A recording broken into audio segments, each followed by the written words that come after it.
ఈరోజు మన ముందుకి మనోహర్ గారు మన ముందు ఉన్నారు. 17 సంవత్సరాల 17 ఇయర్స్ ఎక్స్పీరియన్స్ ఉంది అండ్ చాలా కంపెనీస్లో పనిచేస్తున్నారు అండ్ ప్రజెంట్ కూడా వర్కింగే. మన కాగ్నిజెంట్, సియాంట్, తర్వాత విప్రో, ఇలా చాలా కంపెనీస్లో వర్క్ చేశారు అండ్ చాలా వందల మంది స్టూడెంట్స్ని టెస్టింగ్లో ట్రైన్ చేసి దానికి జాబ్ వచ్చేలాగా మనం చేశారు. అయితే ఇప్పుడు ఈరోజు మన ముందు మనోహర్ సార్ ఉన్నారు. ఇది ఇంటర్వ్యూ కాదు, పాడ్కాస్ట్ కాదు, ఇది ఒక డిబేట్ అనుకోవచ్చు మనం. నేను ఇప్పుడు ఏంటి అంటే టెస్టింగ్లో ఫ్యూచర్ లేదనేది నా స్ట్రాంగ్ బిలీఫ్. సో అసలు టెస్టింగ్లో ఫ్యూచర్ ఉందా లేదా, జాబ్స్ ఉన్నాయా లేదా, సిచ్యువేషన్ ఏంటి, ఎవరు నేర్చుకోవచ్చు, నేర్చుకుంటే వాళ్ళ అప్రోచ్ ఎలా ఉండాలి. సో ఈ వీడియోలో ఈ ఇన్ఫర్మేషన్ అంతా మనం తెలుసుకోవడం ప్రయత్నం చేద్దాము. సో చాలా ఎగ్జైటెడ్ నేను కూడా. సో మీరు కూడా చివరి వరకు చూస్తే మీకు కూడా అర్థమవుతుంది. సార్ నమస్తే. సార్ హాయ్ అండి. సార్ మిమ్మల్ని చూస్తుంటే నాకేమనిపిస్తుంది అంటే ఒక రాజకీయ ప్రత్యర్థి ఎదురు కూర్చుంటే ఎందుకు అంటే మాకు జనరల్గా టెస్టింగ్ మీద ఫ్యూచర్ లేదనేది నా జెన్యూన్ ఒపీనియన్. టెస్టింగ్ నేర్చుకుంటే జాబులు లేవు, నేర్చుకోను ఎక్కువ శాలరీస్ లేవు, ఫ్యూచర్ చూసుకుంటే అంత ఫాస్ట్ గ్రోత్ ఉండదు, ఎక్స్పీరియన్స్ వచ్చే కొద్దీ ఇక కంపెనీస్ మారడం కూడా కష్టమవుతుంది. సో ఇది నా ఒపీనియన్ సార్. అయితే ఇప్పుడు క్వశ్చన్ ఏంటి అంటే, ఫస్ట్ క్వశ్చన్, టెస్టింగ్కి ఫ్యూచర్ ఉందా? ఎస్. సో టెస్టింగ్ ఫ్యూచర్ ఉందా తర్వాత పెడితే ఒక చిన్న విషయం. మనకి ఒక న్యూస్ చూసి ఉంటాం, 1 year బ్యాక్ ఏరోప్లేన్ యాక్సిడెంట్. దాని రీజన్ ఏమై ఉండొచ్చు చెప్పండి సార్. అంటే దాని రీజన్ సాంకేతిక లోపం, ఎస్, టెక్నికల్ గ్లిచెస్. ఆ టెక్నికల్ గ్లిచెస్ సరిగ్గా లేకపోతే ఆ అప్లికేషన్ కూడా అలాగే క్రాష్ అవుతుంది. ఓకే. సో క్రాష్ అవ్వద్దు అప్లికేషన్. మనం ఒక ఏరోప్లేన్ క్రాష్ అయినందుకు చాలా ఫీల్ అయ్యాం కదా. ఒక క్లయింట్ పాయింట్ ఆఫ్ వ్యూగా HDFC బ్యాంక్ ఉంది, ICICI బ్యాంక్ ఉంది, మనం యూజ్ చేసే వాట్సాప్ ఉంది. ఒక 1 minute 2 minutes 3 minutes గ్లిచెస్ వచ్చాయి అనుకోండి, మనం అప్లికేషన్ యూజ్ చేసామా? చేయము. ఆ గ్లిచెస్ అనేది 100% మేనేజ్ చేసేది ఈ టెస్టరే, ఈ QA టీమే. సో అందుకే గర్వంగా చెప్తున్నాను, టెస్టింగ్ ఎప్పటికీ డౌన్ అవ్వదు. ఎన్ని టూల్స్ వచ్చినా, ఎన్ని అప్డేట్స్ వచ్చినా, ఆ టూల్స్ని, అప్డేట్స్ని, ఎన్హాన్స్మెంట్ టెస్ట్ చేసేదే మేము. Okay sir. అయితే ఇప్పుడు AI ఇంపాక్ట్ ఎలా ఉండొచ్చు అంటారు టెస్టింగ్ మీద? AI ఇంపాక్ట్, సో ఇప్పుడు మనకి మార్కెట్లో రోజుకి వందలాది AI టూల్స్ వస్తున్నాయి. అవి అయితే బ్లైండ్గా రాలేదండి. ఆ AI టూల్ బయటకు వచ్చిందంటే మన ఇచ్చే ఇన్పుట్. ఇప్పుడు ఒక AIకి నేను టెక్నికల్ ఇన్పుట్ ఇచ్చాను అనుకోండి, ఆ టెక్నికల్ అవుట్పుట్ నాకు చూపించాలి, వేరే అవుట్పుట్ చూపించదు కదా. ఎగ్జాంపుల్, నేను ఒక జావాలో ప్రోగ్రామ్ ఎలా రన్ అవుతుంది, జావా కంటెంట్ ఎలా అనేది సెర్చ్ చేస్తే నా ఇండియా గూగుల్ మ్యాప్స్ చూపించకూడదు. అంటే AI పర్ఫెక్ట్గా అవుట్పుట్ వస్తుంది అంటే అర్థం ఏంటి, దానికి కరెక్ట్గా టెస్ట్ చేశారు. అంటే ప్రతి AIని కూడా టెస్ట్ చేసి బయటకు వచ్చిందే. ఇప్పుడు మార్కెట్ ఎలా ఉందంటే ఏ టూల్ ఎలా వర్క్ అవుతుందో టెస్ట్ చేయమంటున్నారు ఇప్పుడు. ఓకే. మరి AI రావడం వల్ల టెస్టింగ్ ఫ్యూచర్ ఉంటుందా అంటే 100% ఉంటుంది. ఇప్పుడు టెస్టింగ్ AIకి మూవ్ అవుతుంది. కాబట్టి మన టెక్నికల్ స్కిల్స్ ఏవైతే ఉన్నాయో, ఎలా అప్డేట్ అవుతున్నామో అలా అప్డేట్ అవ్వాలి. సేమ్ జావా నేర్చుకుని ఆగిపోతే సరిపోవట్లే కదా. ఇప్పుడు AI బేస్ చేసుకుని ఎన్హాన్స్మెంట్ చేస్తున్నారు వాటి మీద. టెస్టింగ్ మీద కూడా ఎన్హాన్స్మెంట్స్ చాలా టూల్స్ వచ్చాయి ఇప్పుడు. ఒక 17 years ఎక్స్పీరియన్స్ పాయింట్ ఆఫ్ నేను మాట్లాడితే, ఫస్ట్ 5 years మాన్యువల్ చేసి ఊరుకోలేదు నేను. దాని తర్వాత టెక్నికల్గా ఆటోమేషన్ నేర్చుకున్నాను, ఆటోమేషన్ డిఫరెంట్ టూల్స్ నేర్చుకున్నాను. దాని తర్వాత డేటాబేస్, దాని తర్వాత లాస్ట్ 3 years AI అన్నారు కాబట్టి AI కూడా మా ప్రాజెక్ట్ ఇంప్లిమెంట్ చేశారు. అదే ఇంప్లిమెంటేషన్ నాకు అర్థమైన విషయం ఏంటంటే, AI టెస్టింగ్ జాబ్ తీయడానికి రాలేదు, టెస్టింగ్ జాబ్ పెంచడానికి వచ్చింది. ఓకే. నెంబర్ ఆఫ్ టూల్స్ ఉంటే, ఎన్ని టూల్స్ ఉంటే అంత స్కోప్ ఉంటుంది మనకి. ఓకే. సో అందుకనే టూల్స్ ఎక్కడ ఇంక్రీజ్ అవుతాయో, ఎక్కడైతే ఎన్హాన్స్మెంట్స్ ఉంటాయో, ఎక్కడైతే అప్డేట్స్ ఉంటాయో, అక్కడ 80% టెస్టింగ్ రావాల్సిందే, ఎంత పెద్ద ఫ్యూచర్ అయినా. సో టెస్టింగ్ AIకి బెటర్ ఫ్యూచర్ అది. ఓకే. సో ఇక్కడ ఇంకొక విషయం సార్, టెస్టింగ్ గురించి పక్కన పెడితే ఇప్పుడు కంపెనీస్ ఏం ఎక్స్పెక్ట్ చేస్తున్నాయి? జనరల్గా మనము మాన్యువల్కి జాబ్స్ ఉన్నాయా లేదా అనేది ఒక క్వశ్చన్ సార్. దాంతోపాటు టెస్టింగ్లో కంపెనీస్ రిక్వైర్మెంట్ ఎలా ఉన్నాయి, ఏమేమి వాళ్ళు టాపిక్స్ నేర్చుకోవాల్సిన అవసరం ఉంది? ఎందుకంటే మార్కెట్లో టెస్టింగ్ నేర్చుకునే వాళ్ళు చాలా వరకు ఏంటి, జావా, సెలీనియం, విత్యాయ, సో ఇప్పుడు కొత్తగా AI పవర్ టెస్టింగ్ అని మార్కెట్లో సర్క్యులేట్ అవుతుంది. అవును. సో నిజంగా కంపెనీ రిక్వైర్మెంట్స్ ఎలా ఉన్నాయి సార్ AIలో, టెస్టింగ్లో?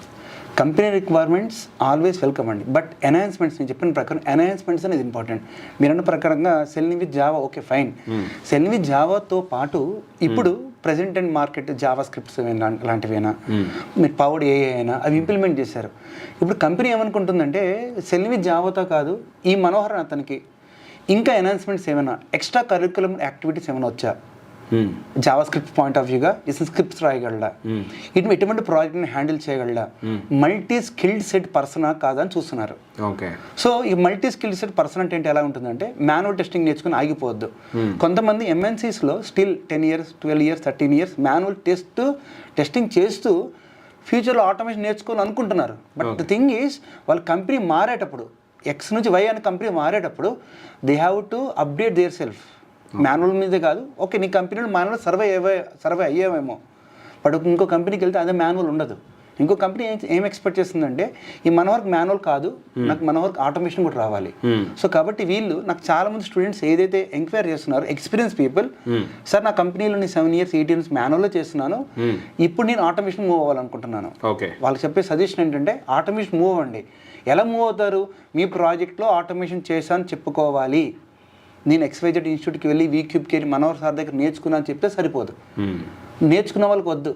ఏదైతే 7 years ఎక్స్పీరియన్స్ అని చెప్తున్నారో 4 years మాన్యువల్ చేసావు, లాస్ట్ 3 years ఆటోమేషన్ చేసావనే కాన్సెప్ట్తోనే స్విచ్ అవ్వని చెప్తున్నాం సార్. ఆ స్విచ్ అవ్వకపోతే వాళ్ళ కెరీర్ గ్రోత్ ఉండదు. సో కెరీర్ గ్రోత్ కోసం, ఫ్యూచర్ ఎన్హాన్స్మెంట్స్ కోసం, కంపెనీ మారి మంచి ప్యాకేజెస్ కోసం మీ స్కిల్స్ అప్డేట్ చేసుకోవాల్సిందే, మల్టీ స్కిల్డ్ పర్సన్ అవ్వాల్సిందే. ఓకే సార్, ఇప్పుడు శాలరీస్ ఎలా ఉంటాయి సార్? టెస్టింగ్కి జనరల్గా టెస్టింగ్కి శాలరీస్ తక్కువ ఉంటాయి అంటారు కదా, తక్కువ ఉంటాయి అనేవాళ్ళు నేను ఒకటి. ఓకే, ఫస్ట్ టెస్టింగ్ శాలరీస్ తక్కువ ఉంటే లీస్ట్ హైయెస్ట్ పక్కన పెడితే ఏ ఎంఎన్సీస్కైనా ఏ కంపెనీ ఎంఎన్సీకైనా కొన్ని స్టాండర్డ్ బ్రాండ్స్ ఉంటాయి. Like employee, like associate, junior associate, senior associate, like we're going to have it, right? అది ఎంఎన్సీ కంపెనీ స్టాండర్డ్స్ బ్రాండ్స్. కొన్ని companies L1 L2 L3 L4 B1 B2 B3 ఎస్ ఇలా మాట్లాడుతుంటారు కదా. అవి వాళ్ళు చేసే వర్క్ మీద ఉండవు, వాళ్ళు మాట్లాడే డిజిగ్నేషన్ మీద డిపెండ్ అయి ఉంటాయి. ఓకే. సో డిజిగ్నేషన్ మీద బేస్ చేసుకుని, బ్రాండ్ బేస్ చేసుకుని శాలరీ ఇస్తారు. మీరు చూసుంటారు కదా, startup salary for every MNCs minimum 3.51 4 అని మాట్లాడుతుంటారు. Starting salary, not for testing salary, not for developer salary. Okay. అది మీరు ఒక స్టార్ట్అప్ కంపెనీకి వెళ్ళారనుకోండి, అప్పుడు డిఫరెన్షియేట్ చేస్తారు, నువ్వు టెస్టింగ్వా, క్యూఏ పర్సన్వా, టెస్టింగ్ పర్సన్వా, డెవలపర్వా.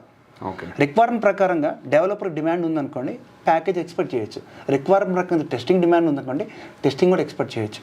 ఇక్కడ రేషియో ఎలా ఉంటుందో డిమాండ్ మీద డిపెండ్ అయి ఉంటుంది. అక్కడ ఏ డిమాండ్ ఉందో అంత హైయెస్ట్ ప్యాకేజ్ ఎక్స్పెక్ట్ చేయొచ్చు. టెస్టింగ్ వాళ్ళు తక్కువ ప్యాకేజ్, సరే నాకు టెస్టింగ్ ప్యాకేజ్ తక్కువ ఉంది, నాకు నెలకు 10,000 ఇస్తున్నారు స్టార్ట్అప్ కంపెనీకి వెళ్తే, లైఫ్ లాంగ్ 10,000 స్టార్ట్అప్తోనే బతకం కదా. సో ఇనీషియల్ మీ కెరీర్ చిన్న అమౌంట్తో స్టార్ట్ అయినా పర్వాలేదు.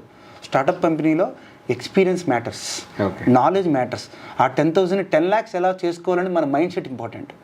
తక్కువ సాలరీ ఇప్పుడు అనుకుంటామేమో, 1 year తర్వాత నీ స్కిల్ సెట్ పెరిగితే 20 30 10 20 చేసుకునే కెపాసిటీ మన దగ్గర ఉంటుంది. 20ని 1 lakh చేసుకునే కెపాసిటీ మనకు ఉంటుంది. అందరూ చెప్పే ఒకటే విషయం, నా career day 1 10 lakhs salary package రాలే, నాకు మంత్లీ 1 lakh ప్యాకేజ్ రావడానికి నాకు 8 years టైం పట్టింది. స్టూడెంట్స్ కూడా అదే చెప్తాను, నువ్వు ఒక సక్సెస్ చూడాలనుకుంటే యూ హ్యావ్ టు వెయిట్. ఒక నైట్లో వచ్చే సక్సెస్ రేపొద్దున ఉండదు అది. సో ప్యాకేజ్ గురించి తర్వాత చూస్తే నాలెడ్జ్ గురించి వెళ్ళమంటున్నాను, స్కిల్డ్గా నేర్చుకోమంటున్నాను. ఆ 10,000ని 20,000 ఎలా చేయాలి, స్కిల్డ్తో తప్ప ఇంకో ఆప్షన్ లేదు మనకి. సో అందుకనే don't go for packages, go for jobs, go for genuinity, go for skill set people.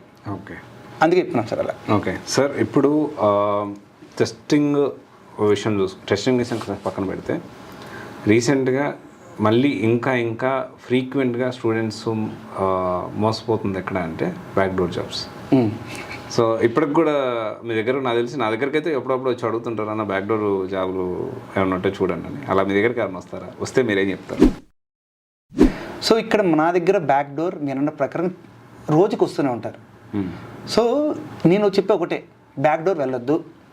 Main thing ఏంటంటే మీ దగ్గర నాలెడ్జ్ ఉంటే బ్యాక్డోర్ అవసరం లేదు. బ్యాక్డోర్ ఎవరు కావాలి?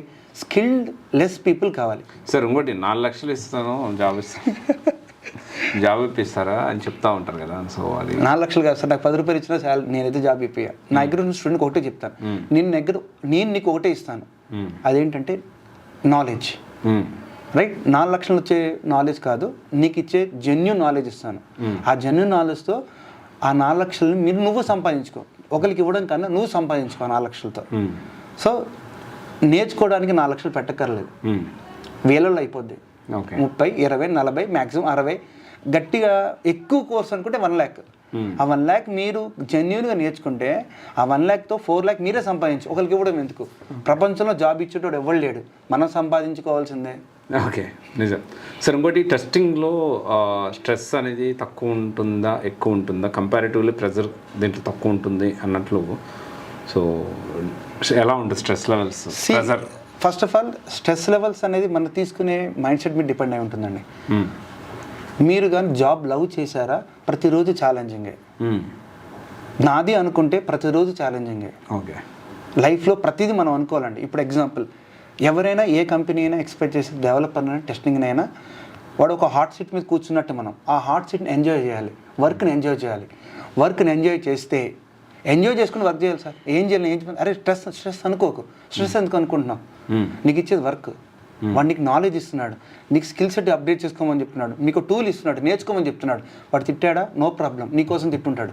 పర్సనల్ గ్రడ్జ్ ఎవరికి ఉండదు సార్, ఎవరికి ఉండదు ఏ కంపెనీ అయినా. ఓ మేనేజర్ తిట్టాడంటే వాడి మీద ఇంకో హెడేక్ ఉంది. సో కాబట్టి నేను స్టూడెంట్స్కి స్ట్రెస్ తీసుకోకని చెప్తున్నాను. స్ట్రెస్ తీసుకోకండి, వర్క్ని లవ్ చేయండి. ఓకే, వర్క్ లవ్ చేయండి. లవ్ చేస్తే మనం ఎక్కడికైనా ఫ్యూచర్లో మనం ఎక్కడికైనా ఎన్హాన్స్ చేసుకోవచ్చు.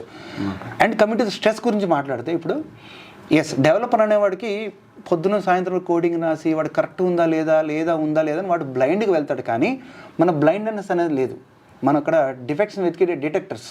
ఓకే, డిటెక్టివ్ లాంటి వాళ్ళు మనం. డెవలపర్స్ తప్పులను వెతకాలి. వెతకడంలో మనం పాజిటివ్ అంటే మనం ఆలోచిస్తాం, కానీ నెగిటివిటీ మన బ్రెయిన్లో ఉంటుంది. కాబట్టి ఎట్లాంటి డిఫెక్ట్స్ అని వెతకగలం. డెవలపర్ బ్రేక్ని కాన్సెప్ట్, డెవలపర్ డెవలప్ చేసిన అప్లికేషన్ బ్రేక్ చేయాలని కాన్సెప్ట్ మన దగ్గర ఉంటే వర్క్ని ఎంజాయ్ చేయొచ్చు. నేను రోజుకి ఎంజాయ్ చేసే వర్క్ ఏంటంటే, ఆ రోజు నా డిఫెక్ట్ దొరకలేదా, ఆ రోజు అప్లికేషన్ ప్రాబ్లం దొరకలేదా, ఆ రోజు నేను నిద్రపోను. ఓకే, అలాంటి మైండ్ సెట్ నాది. కాబట్టి వర్క్ని ఎంజాయ్ చేయమని చెప్తున్నాను. స్ట్రెస్ తీసుకోవద్దు. Love that programs, love that, enjoy that work itself. So stress అనే కాన్సెప్ట్ పక్కన పెడితే డెవలపర్కి క్రియేటివ్కి సేమ్ స్ట్రెస్ ఉంటుంది. డెవలపర్ అంటాడు ప్రోగ్రామ్ రాసి స్ట్రెస్గా ఫీల్ అవుతాడేమో. డెవలపర్ రాసిన కోడ్లో నువ్వు తప్పులు ఎత్తకుండా నువ్వు స్ట్రెస్గా ఫీల్ అవుతావేమో. స్ట్రెస్గా తీసుకోకపోతే హ్యాపీగా ఫాలో అవ్వు. ఓకే సార్, ఇంకోటి ఈ అప్రోచ్ ఎలా ఉంటుంది సార్ ఇక్కడ? మరి మీరు టెస్టింగ్ మీద నేను విన్నాను, ఐ థింక్ మే మంత్లో ఆర్ జూన్ మంత్లో లాస్ట్ మంత్లో సో మ్యాక్సిమం ఎక్కువ మందికి డామినేటింగ్గా టెస్టింగ్లో జాబ్స్ వచ్చాయి, మాన్యువల్ కూడా చాలామందికి జాబ్స్ వచ్చాయి అనేది. సో మీ ప్లేస్మెంట్ రిపోర్ట్ నేను చూసాను, దాన్ని బట్టి నాకు తెలిసింది. సో అంటే ఈ అప్రోచ్ ఎలా ఉంటుంది ఇక్కడ?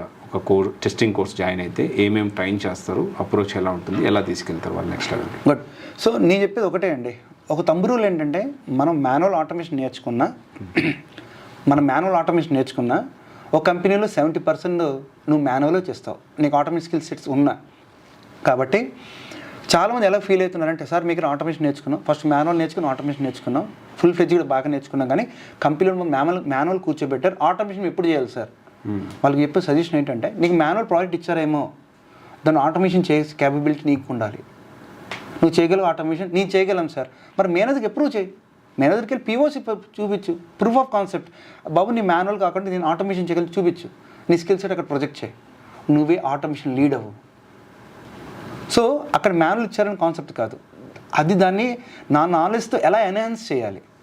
ఎస్, ఇప్పుడు మీరు చెప్పిన రిపోర్ట్ ప్రకారంగా ఎస్ మాన్యువల్ జాబ్స్ చాలా వచ్చాయి ఇక్కడ మాకు. బట్ నేను స్టూడెంట్స్తో కన్వే చేసే విషయం ఏంటంటే, ఆ మాన్యువల్తో ఆగిపోకు, 1 month 2 months తర్వాత ఆ మాన్యువల్ ప్రాజెక్ట్ని ఆటోమేషన్ కన్వర్ట్ చేసుకో, అక్కడ నువ్వే లీడ్ అవుతావు. ఓకే, సో ఇదంతా ఫ్రెషర్ కదా సార్? ఫ్రెషర్స్కి ఎక్స్పీరియన్స్ ఇద్దరు చెప్పాను. బట్ ఎక్స్పీరియన్స్ ఉన్న వాళ్ళకి ఆటోమేషన్ మీద డైరెక్ట్ కూర్చోబెడుతున్నారు. ఎందుకంటే నేను చెప్పే కదండి, ఫస్ట్ మాన్యువల్ మీద వచ్చేస్తారు వాళ్ళు, నాకు ఆటోమేషన్ నేర్చుకొని ఒక కంపెనీలో ఆటోమేషన్ చేసేస్తున్నారు. Experience point of view people are well settled. But only thing is freshers అనే వాళ్ళకి మాన్యువల్ ఇచ్చారు, ఆటోమేషన్ ఎప్పుడు ఇస్తారు అంటే యువర్ మైండ్ సెట్. మాన్యువల్ నీకు ఇచ్చారేమో, దాన్ని ఆటోమేషన్ కన్వర్ట్ చేసే క్యాపబిలిటీ మనకు ఉండాలి. నేను ఏదైతే నేర్పించానో అది అక్కడ అప్లై చేయి. Manual knowledge okay fine, apply చేసినా మాన్యువల్ వర్క్ అవుతుంది, దాన్ని ఆటోమేషన్ కన్వర్ట్ చేసే క్యాపబిలిటీ నీకు ఉండాలి. సో కాబట్టి అదే రిక్వెస్ట్ చేస్తున్నాను, మాన్యువల్ కాదు ఆటోమేషన్ కన్వర్ట్ అవ్వమని. But we are happy. ఎస్, జూన్లో మాకు more placements has be coming in to the testing type. Yes, కొలాబరేటివ్గా కూర్చొని వర్కౌట్ చేసి స్టూడెంట్స్ని గ్యాదర్ చేసుకొని ఇంటర్వ్యూస్ పంపించి చాలా వర్కౌట్ చేసామండి. ఇప్పుడు ఆ ఫ్రూట్ మాకు హ్యాపీగా ఫీల్ అవుతున్నాం. Okay. So testing real time projects అంటే ప్రజెంట్ దాని సిచ్యువేషన్ ఏంటి, ఇంపార్టెన్స్ ఏంటి?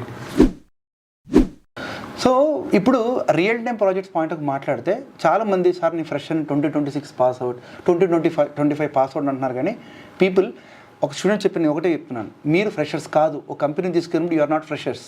మీరు డైరెక్ట్గా కంపెనీకి వెళ్ళి కూర్చోబెట్టి మిమ్మల్ని ట్రైన్ చేయట్లేదు. ఇప్పుడు ఒక 10 years 15 years బ్యాక్ అలా ఉండేదేమో, కానీ ఇప్పుడు డైరెక్ట్గా ఫ్రెషర్స్ని కూర్చోబెట్టి వర్క్ చేపిస్తున్నారు. మీ పక్కనే క్లయింట్ ఉంటాడు.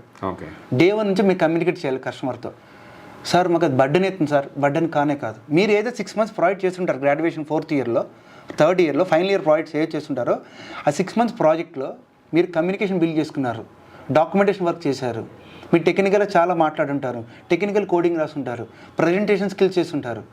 ఇవన్నీ 6 months ప్రాజెక్ట్ మీరు చేశారనే ఉద్దేశంతోనే కంపెనీ వాడు ఇతను ఆల్రెడీ 6 months ఎక్స్పీరియన్స్ ఉంది, యాజ్ ఎ స్టూడెంట్గా 6 months ప్రాజెక్ట్ చేశాడు, అదే ప్రాజెక్ట్ అదే ఇంప్లిమెంటేషన్ ఈ క్యాండిడేట్ నాతో కూర్చొని నాతో వర్క్ చేస్తున్నారు అంటున్నారు. కాబట్టి డే 1 నుంచే మీ పక్కన మేనేజర్ ఉంటాడు, డే 1 నుంచే మీ పక్కన క్లయింట్ ఉంటాడు. కమ్యూనికేషన్ స్కిల్స్ ఇవన్నీ మెయింటైన్ చేసుకొని బిల్డ్ చేసుకోవాలి. Okay sir. ఇప్పుడు ఫేక్ ఎక్స్పీరియన్స్ పెట్టుకొని జాబ్ తెచ్చుకుంటా అంటే మీరేమంటారు? నేను ఒక స్టూడెంట్కి ఫేక్ ఎక్స్పీరియన్స్ వచ్చి సెలెక్ట్ చేసి కంపెనీకి పంపిస్తే నా ఉద్దేశం ప్రకారంగా యాజ్ ఎ కంపెనీ మేనేజర్ కింద నా కింద వర్క్ చేసేవాడు టెక్నికల్ స్ట్రాంగ్ అవ్వాలనేది డే 1 నుంచి నేను ఆలోచిస్తాను. రైట్.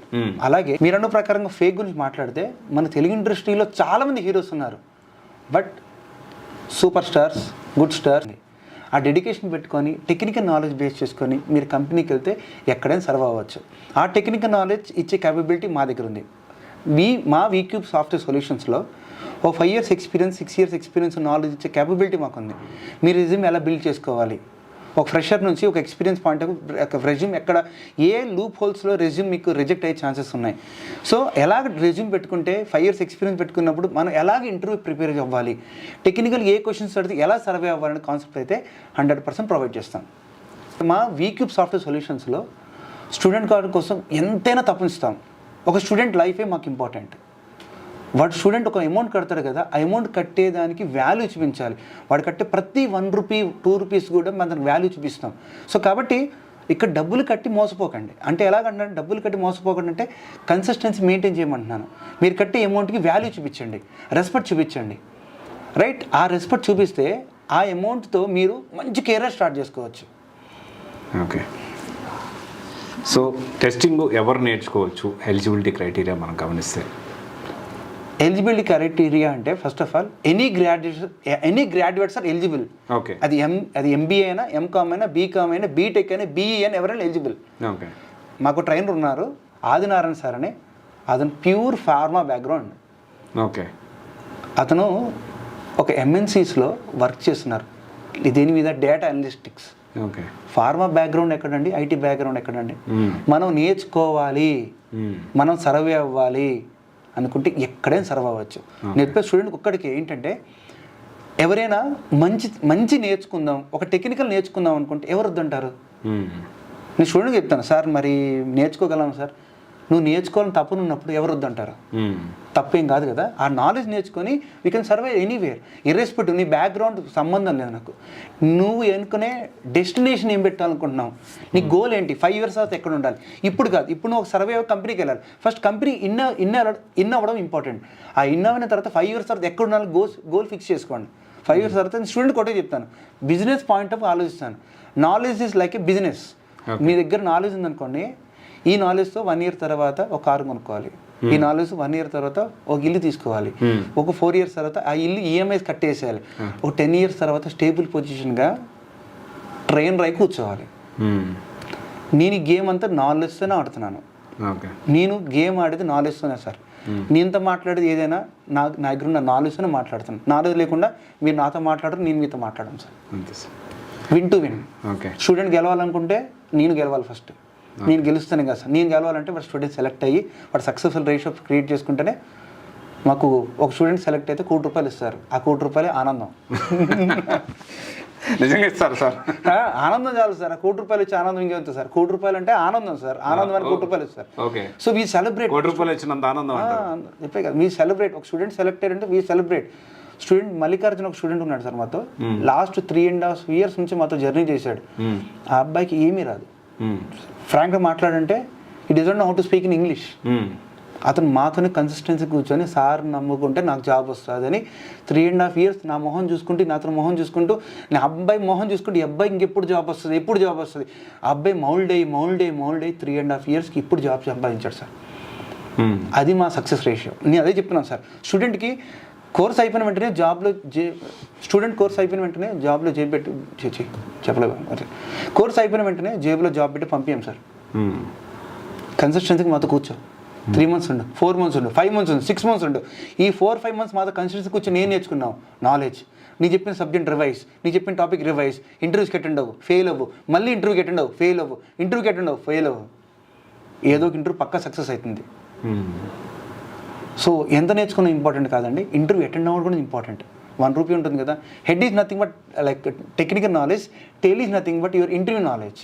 ఓకే, జూలై సెషన్లో చెప్పారు కదా సార్, ఎవరైనా చదువుతారు, ఎండ్ ఆఫ్ ద ఎగ్జామ్ రాసినోడే గ్రేట్ సార్. ఎగ్జామ్లో బాగా బ్రెయిన్ పని చేసి రాసినోడే టాప్ రైట్. సేమ్ నువ్వు ఎంత రాసుకుని ఇప్పుడు ఇంపార్టెంట్ కాదు, టెక్నికల్గా అక్కడ నువ్వేం ప్రజెంట్ చేసావు అన్నది ఇంపార్టెంట్. ఓకే, అయితే టెస్టింగ్ మిమ్మల్ని నమ్మి జాయిన్ అవ్వచ్చు అంటారు? తప్పకుండా, అందరు తీసుకోవచ్చు అంటారు. Yes, any student can take, but only thing is చెప్పేది ఏంటంటే కన్సిస్టెన్సీ. సాలరీస్ కూడా బాగానే ఉంటాయి టెస్టింగ్? ఎస్. ఓకే, శాలరీ గురించి మాట్లాడితే ఎస్, ఫస్ట్ కంపెనీకి వెళ్ళి సెలెక్ట్ అవ్వండి, 1 year తర్వాత మీరే శాలరీ గురించి మాట్లాడతారు. ఓకే, సో చాలా మంది స్టూడెంట్స్ సార్ నాకు 10 lakhs వలేసాను సార్, 10 lakhs వలేకన అయినా నాలెడ్జ్కి వలే, అదే 10 lakhs తీసుకొచ్చి పెడుతుంది. ఓకే, ఇప్పుడు ఏ అంబానీ ఏదైనా వాళ్ళు బిజినెస్ చేయలేదు సార్, వాళ్ళు నాలెడ్జ్ బేస్ చేసుకుని ఎక్కడ ఇన్వెస్ట్ చేస్తే ఎక్కడ అమౌంట్ వస్తుంది చెప్పారు. డైరెక్ట్గా అమౌంట్ ఎక్కడ రాలేదు సార్, ఎవరికైనా ఎక్కడైనా ఫస్ట్ ఇన్వెస్ట్ చేశారు, టైం స్పెండ్ చేశారు, 1 year చూశారు, 2 years చూశారు, అప్పుడు బిజినెస్ గ్రో అయింది సార్. ఓకే, సో స్టూడెంట్ కూడా అదే చెప్తాను, don't go for packages, go for knowledge. Knowledge వచ్చిందా you can survive anywhere, irrespective. పక్కనతో కంపారిజన్ సంబంధం లేదు, నీది నీ లైఫ్. పక్కన ఫ్రెండ్ నీ పెళ్ళికి గిఫ్ట్ కూడా ఇవ్వడం, వాడి గురించి ఆలోచిస్తుంటాం మనం. ట్రూ సార్, రైట్ గైస్, ఒకసారి చూడండి. సో ఒకవేళ టెస్టింగ్ నేర్చుకోవాలి అనుకుంటే ఒకసారి డెమో వినండి, మనోహర్ సార్ని కలవండి.